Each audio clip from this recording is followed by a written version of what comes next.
क्षमा। तपाईँ एउटा झोला बोकेको कल्पना गर्नुहोस्।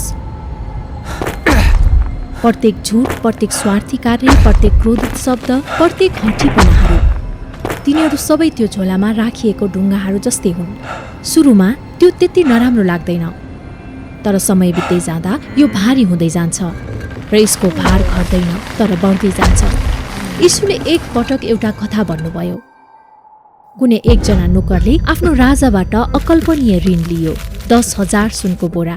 त्यो केवल धेरै पैसा मात्र थिएन, त्यो त उसले उसको 10औं जीवनकालसम्ममा कमाउन सक्ने भन्दा बढी थियो।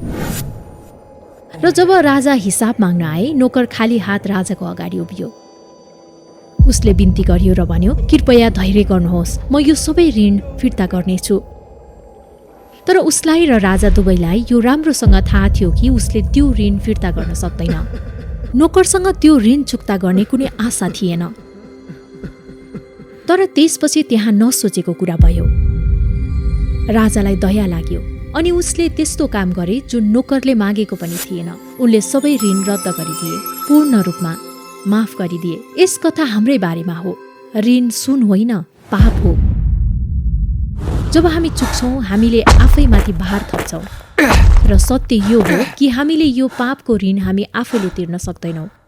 राम्रो कामले होइन, समय दिएर होइन, कडा प्रयास गरेर पनि होइन।